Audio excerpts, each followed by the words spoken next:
বন্ধুরা, ইয়োর দাস দা is here. আমি তোমাদের অপূর্ব দাস বলছি।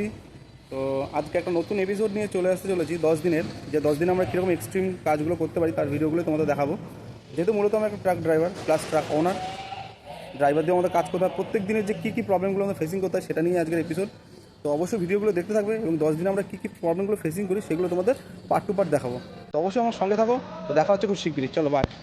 এত ধুলো কেন গাড়িটা? এগুলো তোর কাজ, এগুলো মুভি না? হ্যাঁ, বলেছিল পরে আমি করবো। হ্যালো বন্ধুরা, তোমরা সবাই কেমন আছো? আজকে চলে এসেছি রাজারহাটের শিকরপুরে। এখান থেকে আমার মাল লোডিং হয়ে যাবে এই গ্রাফপুর বন্ধুপুর। দীর্ঘ 15 বছর পরে ঝালিগাছি শিকরপুরে আসলাম, আর 15 বছরে সত্যি অনেকটাই পরিবর্তন হয়ে গেছে ঝালিগাছি। এখন আমরা একটা নার্সারিতে আছি শিকরপুরে।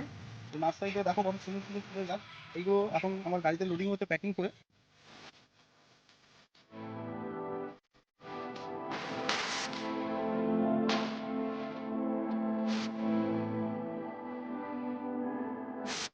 তো এখনো যা পরিস্থিতি বুঝছি যে আমাদের পৌঁছতে রাত 12টা বাজবে।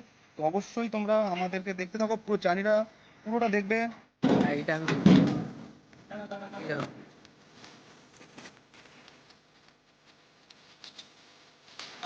হয়ে গেছে, তবে আমাদের শেষ জার্নি কোথায় যাবো তো তোমাদের দেখাবো। সন্ধ্যে 7টা বেজে গেছে এখন। গাড়ি লোড করে দড়ি বেঁধে বসে আছি, প্রায় 1.5 ঘন্টার উপর হয়ে গেছে। কখন বেরোবো তার কোনো ঠিক ঠিকানা নেই। এই হচ্ছে আমাদের গাড়ির ড্রাইভারদের বর্তমান অবস্থা। কোনো রকম কোনো সহযোগিতা কারো কাছ থেকে কোনোদিন পাইনি, আশা করিও না।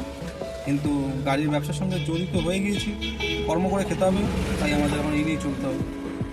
যারা গাড়ি কিনবে বলছো, গাড়ি কিনে গাড়ি চালাবে বলছো, তো আগে বর্তমান বাস্তব চিত্রটা একটু দেখে নিও। সমাজের অবস্থা কি, ড্রাইভারদের কোন অবস্থানে তারা রয়েছে, গাড়ির ড্রাইভাররা। এখনও কখন বেরোবো তার ঠিক নেই।